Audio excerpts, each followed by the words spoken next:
Hi guys, welcome back to my YouTube channel. और आज हम करने वाले हैं क्वेश्चन नंबर 2262 टोटल अपेंड ऑफ अ स्ट्रिंग। गाइस, ये बहुत ज़्यादा अच्छा क्वेश्चन है एंड ये एक न्यू पैटर्न पे बेस्ड क्वेश्चन है। इस पैटर्न के 5-6 और क्वेश्चन हैं जो हम आगे करेंगे, जैसे लीड कोड नंबर 828। तो ये पैटर्न का नाम है कॉन्ट्रीब्यूशन डीपी पैटर्न। ये एक्चुअली डीपी से सॉल्व नहीं होता है, ये डीपी टाइप ऑफ पैटर्न है, बट ये होता ग्रीडी से है। बट इसको डीपी बोलते हैं क्योंकि इसके अंदर एक रेकरेंस रिलेशन बनता है, वो हम आगे मैं आपको सॉल्व करके बताऊंगी।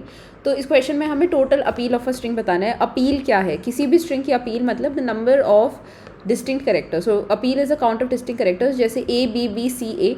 इसमें कितने डिस्टिंक्ट करेक्टर्स है? ए है, बी है और सी है। तो अपील इसकी 3 हो गई। हमें उस स्ट्रिंग की सारी पॉसिबल सब स्ट्रिंग्स की अपील का सम बताना है, जैसे ए बी बी ए सी। तो 1 लेंथ की इतनी स्ट्रिंग्स होंगी, उनका appeal whatever the sum of that is 5। Then 2 length की ये होंगी, 3 लेंथ की ये होंगी, 4 लेंथ की ये होंगी, और the maximum length of this सब string can be 5 which is the complete string. And उसकी अपील 3 हो गई, तो द टोटल सम इज़ 28। तो हमें अपील का सम बताना है। तो हमारे पास है एक test case, for example A B B C A. तो गाइज, जनरली इस टाइप के क्वेश्चन को हम कैसे सॉल्व करते हैं? हमें जनरली जब भी सब सीक्वेंस का क्वेश्चन आता है तो हम रिकर्सिवली उसको सॉल्व कर सकते हैं। उसमें अगर कोई मेमोराइज कर सकते हैं, कोई ओवरलैपिंग सब प्रॉब्लम्स है तो मेमोराइज कर देते हैं, नहीं तो हम टॉप डाउन डीपी से सॉल्व कर सकते हैं। बट जब भी सब स्ट्रिंग का क्वेश्चन आता है तो हम एड हॉक तरीके से या कुछ ग्रीडी तरीके से उसको सॉल्व करते हैं। तो सबसे पहले हम इसकी कॉन्स्ट्रेंट्स देख लेते हैं। तो कॉन्स्ट्रेंट्स में हमें बताया हुआ है कि जो स्ट्रिंग की लेंथ है वो 10⁵ तक जा रही है। तो अगर हम इस स्ट्रिंग के अंदर देखेंगे और हमने सारी सब स्ट्रिंग्स निकालने का ट्राई किया, तो वो हो जाएंगी n², कॉम्प्लेक्सिटी हो जाएगी उसकी। और उसके बाद सारी सब स्ट्रिंग्स निकालने के बाद हम एक सेट रख सकते हैं। For example A B B C A, एक सेट रख लिया, सारे स्ट्रिंग्स को सारे करेक्टर्स को इसमें पुश किया, तो the size of your set will be the number of distinct characters. तो उसकी कॉम्प्लेक्सिटी अगर अनदर ओ ऑफ एन, तो ओ ऑफ एन क्यूब हो गई। और अगर हम और ऑप्टिमाइज करेंगे तो n² log n। तो this will not work obviously because n की वैल्यू 10⁵ जा रही है। तो इसमें हमें O ऑफ n में इसको सॉल्व करना पड़ेगा। वो हम देखते हैं कैसे करते हैं। गाइज, ये बहुत ज़्यादा अच्छा क्वेश्चन है, मैं अगेन रिपीटिंग। और ये इसके अंदर जो कॉन्सेप्ट लगता है वो बहुत सारी स्ट्रिंग के सब स्ट्रिंग के क्वेश्चंस में लगता है। गाइज, जहाँ पे भी सब स्ट्रिंग लिखा हो तो वहाँ पे आप अपने दिमाग को थोड़ा एक्टिवेट करके इस अप्रोच के अराउंड सोच सकते हो। और जनरली इस अप्रोच से बहुत सारे क्वेश्चंस मैंने अपने एक्सपीरियंस में देखे हैं। बहुत सारे स्ट्रिंग के क्वेश्चंस, एटलीस्ट 25 to 30% स्ट्रिंग के क्वेश्चंस इस अप्रोच से होते हैं। तो हमें इसको थोड़ा सा चेंज करके क्योंकि यहाँ पे हर सब स्ट्रिंग की टोटल अपील बतानी है, तो यहाँ पे थोड़ा सा चेंज करके हम इसको ब्रेक डाउन कर सकते हैं एवरी सब स्ट्रिंग के ऊपर, ठीक है? क्योंकि अगर हमने सारी सबस्ट्रिंग निकालने का ट्राई किया तो कॉम्प्लेक्सिटी n² हो जाएगी। तो हमें सारी सबस्ट्रिंग तो नहीं निकालनी, because this is going to give TLE। हमें एवरी करेक्टर पे सोचना है। एवरी करेक्टर पे हम कैसे सोचेंगे स्ट्रिंग के? सो अगर हमें O ऑफ n में करना है तो हमें हर करेक्टर पे कुछ प्रोसेसिंग करनी पड़ेगी ताकि O ऑफ n हो जाए। हर करेक्टर पे हम कैसे सबस्ट्रिंग को रिलेट करेंगे? We will do the processing on every substring which ends at that character. और ये बहुत सारे सबस्ट्रिंग के क्वेश्चंस में ये अप्रोच यूज होती है, सबस्ट्रिंग एंड्स एट C, ये वाली अप्रोच, ठीक है?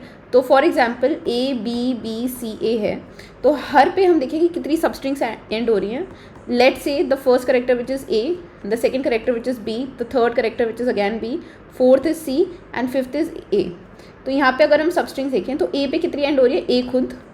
B नॉन एम्प्टी हमें चाहिए, ये याद रखना गाइस, क्योंकि एम्प्टी सबस्ट्रिंग की अपील 0 हो जाएगी क्योंकि कोई करेक्टर है ही नहीं। B पे कितनी एंड हो रही है? एक तो A B पूरी एंड हो रही है और एक खाली B भी एंड हो रही है, ठीक है? फिर B पे अगर हम देखेंगे तो A B B भी एंड हो रही है, A बी बी भी एंड हो रही है और बी खुद भी एंड हो रहा है। सी पे अगर हम देखेंगे तो ए बी बी सी, उसके बाद बी बी सी, उसके बाद बी सी एंड सी। तो ए के पूरी, फिर इतनी, फिर इतनी, फिर इतनी, ठीक है? अगर हम ए पे देखेंगे, लास्ट ए पे, तो एक तो complete A B B C A, उसके बाद बी बी सी ए, उसके बाद B C A, then CA, and then A. So these are all the total substrings. So 1 2 3 4 5 6 7 8 9 10 11 12 13 14 15, ये बन गई हैं 15 substrings. तो अगर हम क्वेश्चन में देखते हैं तो 1 2 3 4 5 6 7 8 9 10 11 12 13 14 एंड 15. तो 15 ही सबस्ट्रिंग्स इसकी एक्चुअली हैं और वो सारी बन गई हैं. कैसे?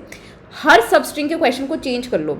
तो हमने कैसे किया है, एवरी सबस्ट्रिंग क्वेश्चन में हम n स्क्वायर में ना इटरेट करके change it to, this is a very important concept and this I am telling you from experience. किसी भी वीडियो में किसी भी कोर्स में नहीं बताया हुआ है. हर करेक्टर पे every string substring ending eight C. तो C कितने हैं? n है, n पॉसिबल एंडिंग्स हैं. तो उस पर हम प्रोसेस करेंगे. अब देखते हैं कैसे प्रोसेस करेंगे. तो जो हमारी स्ट्रिंग है A B B C A, तो हमें ये पता चल गया कि हर करेक्टर पे कौन सी स्ट्रिंग एंड हो रही है. इनके क्या हम बता सकते हैं कितनी अपील है. तो अगर आप A की बताएंगे तो A की कितनी अपील है? A की 1 अपील है. B की बताएंगे तो कितनी अपील है? B ने अपनी खुद A की अपील इसमें ऐड करी है, A की इसमें ऐड करी है, लेकिन A की ऑलरेडी 1 अपील थी. तो यहाँ पे 1 + 1 इसकी और 1 इसकी, तो ये 3 अपील हो गई हैं. यहाँ पे अगर हम ध्यान से देखेंगे तो देखो गाइस, 1 वाले में A था, A यहाँ पे भी है, बस इसमें B भी जुड़ा है. अब A B पूरा भी है, B भी है, बस इसमें ये B 3 जगह जुड़ गया है. अब ये ऊपर वाली 3 तो होंगी और एक्स्ट्रा जुड़ेंगी. ठीक है, A B भी पूरा है, B भी पूरा है, B भी पूरा है, एक C एक्स्ट्रा जुड़ गया है. और ऊपर में A B B C A पूरा है, B C C पूरा है, B C पूरा है, C पूरा है, और सब में A A अपेंड हो गया. तो हर ith के लिए जितनी सबस्ट्रिंग्स आ रही हैं वो i-1 के अंदर एक ऐड हो रहा है character. Only 1 character is added, as you can see. यहाँ पे B, यहाँ पे B, यहाँ पे C एंड यहाँ पे A ऐड हुआ है. तो हम अपील्स ऐसे ही फाइंड आउट करेंगे कि पिछले वाले का जो भी करंट होगा उसके अंदर इसका करंट प्लस B's कॉन्ट्रीब्यूशन. तो अगर हम यहाँ पे देखें तो सबसे पहले इसका सपोज करंट हो गया, जो भी इसकी अपील हुई, B के अंदर इसका कॉन्ट्रीब्यूशन प्लस पिछले का करंट, यहाँ पे पिछले का करंट प्लस इसका कॉन्ट्रीब्यूशन, फिर उसको हम ये कॉन्ट्रीब्यूशन DP का इसलिए क्वेश्चन है क्योंकि पिछले का कॉन्ट्रीब्यूशन, पिछले का करंट, पिछले की अपील प्लस इसका कॉन्ट्रीब्यूशन इस B's अपील. ठीक है, एक बार दोबारा दिखाते हो. A B B C A, B की अपील इज ऑब्वियसली, क्योंकि उसके अंदर A भी है, as we have seen, it is just B appended with all the substrings of A and B individual substring. तो B की total appeal is going to be A की appeal plus B का contribution. B की appeal is going to be this A B's appeal plus B का contribution. C की appeal is going to B पिछले वाले सारी appeal plus C का contribution in all of them. And A की appeal is going to be पीछे के सारे कॉन्ट्रीब्यूशन प्लस A का. अब इसके अंदर एक ट्रिक है, इसके अंदर एक कॉन्सेप्ट है which is A B B C A. ये कॉन्सेप्ट है कि अगर हमें सिर्फ टोटल नंबर ऑफ कैरेक्टर्स बताने होते तो हम ऐसे बता देते. फॉर एग्जाम्पल B, कितनी सबस्ट्रिंग्स B पे एंड होंगी? 2 होंगी. कैसे पता चला हमें? एक तो ये पूरी होगी, A कितनी होगी. B पे कितनी एंड होगी? 3 होगी. कैसे पता चला? एक ये पूरी होगी, A कितनी होगी? एक इंडिविजुअल. C पे कितनी एंड होगी? एक ये पूरी होगी, A कितनी होगी? A कितनी होगी? 3. तो हम कैसे पता लगा रहे हैं कितनी सबस्ट्रिंग्स एंड होगी? जस्ट इंडेक्स सबस्ट्रिंग्स एंड होंगी, है ना. Index plus 1. कैसे? यहाँ पे 0 + 1 विच इज़ 1. दोबारा बताती हूँ, A B B C A. तो इंडेक्सेस भी लिख देते हैं इसका, 0 1 2 3 4. तो A पे कितनी सबस्ट्रिंग्स एंड होंगी? Index plus 1. इंडेक्स प्लस 1 मतलब 0 + 1 1. कौन सी? सिर्फ और सिर्फ A. B पे कितनी एंड होगी? Index plus 1 which is 2. कौन सी? A B और B. इस वाले पे कितनी होगी? Index plus 1 2 + 1 which is 3 which is A B B and B. 3 पे कितनी एंड होंगी? Index plus 1 which is 4. 4 कौन सी? A B C B C and C. और लास्ट पे कितनी एंड होंगी? Again index plus 1 which is 5. तो A B C A B C A and A. तो ये सारी सबस्ट्रिंग्स आ गई विच आर एंडिंग. अगर आप ध्यान से देखोगे तो हर करेक्टर की सबस्ट्रिंग्स आर पिछले वाला प्लस 1 करेक्टर. तो ये सारी एज इट इज़ यहाँ पे कॉपीड है, ये एज इट इज़ यहाँ कॉपीड है, ये एज इट इज़ यहाँ कॉपीड है, ये एज इट इज़ यहाँ कॉपीड है, ये एज इट इज़ यहाँ कॉपीड है. बस ये करेंट करेक्टर की एक इंडिविजुअल सबस्ट्रिंग ऐड हुई और बाकी सब में एक एक करेक्टर अपेंड हुआ है. तो इन सब का कॉन्ट्रीब्यूशन कितना हो जाएगा, it is actually index plus 1, but यहाँ पे एक और कंस्ट्रेंट है कि डिस्टिंक्ट करेक्टर्स का काउंट चाहिए, टोटल करेक्टर्स का काउंट नहीं चाहिए। टोटल करेक्टर्स का काउंट होता तो हम इंडेक्स प्लस 1 डायरेक्टली कर देते, बिकॉज हमें पता है कि इसका कितना कॉन्ट्रीब्यूशन है, 1 2 3 4 5 न्यू करेक्टर्स ऐड हुए हैं तो 5 कॉन्ट्रीब्यूशन है। यहाँ पे भी 5 यहाँ पे 4 कॉन्ट्रीब्यूशन, यहाँ पे 3 है, यहाँ पे 2 है, यहाँ पे 1 है, हम ऐड कर सकते थे, बट हमें चाहिए क्योंकि डिस्टिंक्ट। तो अगर ए ऑलरेडी किसी सबस्ट्रिंग में आ चुका है तो क्या ये वाला ए ऐड होगा, क्या उसके पीछे वाली सारी सबस्ट्रिंग्स में ये वाला ऐड होगा, नहीं होगा, because A is already part of that substring. तो हमें उतनी ही सबस्ट्रिंग्स का कॉन्ट्रीब्यूशन लेना है from the last index where you have encountered A till this current index. क्योंकि अगर हम ध्यान से देखेंगे तो इस ए की substring is actually 1, it's appeal is actually 1। और अगर हम ये पूरा देखेंगे तो ए बी बी सी ए, तो ए बी बी सी की अगर अपील देखें तो इट वॉज 3, और फिर ए की अपील विच इज़ 1 4, बट ये आंसर गलत है क्योंकि इसकी अपील एक्चुअली सिर्फ 3 है।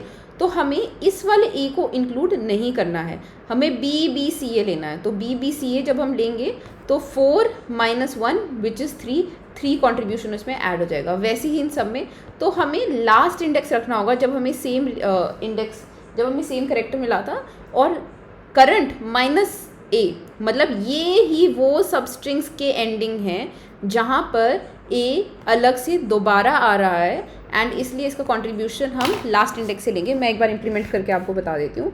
तो वेक्टर ऑफ इंट लास्ट कितने करेक्टर्स होंगे, because are over lower case 26 की पॉसिबिलिटीज़ हैं, और पहले वाली की साइज़ को हैंडल करने के लिए हम 26 - 1 लेंगे, क्योंकि पहले वाला है 0, तो 0 - 1 विच इज़ 0 - -1 विच इज़ 0 + 1, तो ए आ जाएगी अपील, तो विच इज़ 1, ठीक है। और एक करंट लेंगे एंड हम लॉन्ग लेंगे क्योंकि वही हमें रिटर्न करना है, एंड एक हम टोटल लेंगे विच इज़ ऑल्सो 0। हम सारे करेक्टर्स पे इटरेट करने वाले हैं, I start from 0, I is less than S dot size and I ++। और हम कैसे निकालेंगे इसका कॉन्ट्रीब्यूशन, सबसे पहले इंडेक्स निकाल लेते हैं। इंडेक्स कैसे निकलेगा, S of I minus A, ठीक है, ऐसे इंडेक्स निकल जाएगा, because S of I is of char type, तो -a करके इंडेक्स निकल जाएगा। इंडेक्स निकालने के बाद इसका कॉन्ट्रीब्यूशन कैसे निकालेंगे, जो हम करंट में ऐड करने वाले हैं। करंट में क्या ऐड करेंगे, contribution which is current index which is I minus the last index. Last index कैसे आएगा, ऐसे, ठीक है। एंड इसको हम टोटल में भी इंक्रीमेंट करने वाले हैं, बिकॉज हमें तो टोटल देनी है, टोटल देनी है, और हम लास्ट को भी अपडेट कर देंगे। Last of index is actually equal to I, क्योंकि अब ये हो गया है हमारा लास्ट इंडेक्स जहाँ पे इस करेक्टर को देखा गया है, एंड इस करेक्टर की index value is the current value -a। Okay, so this worked. I hope this was helpful. Thank you guys, bye. This is a very important question, very important pattern. The name of this pattern is contribution DP. तो पिछले वालों का contribution use करके हम अपनी current contribution add करके total appeal find out करते हैं।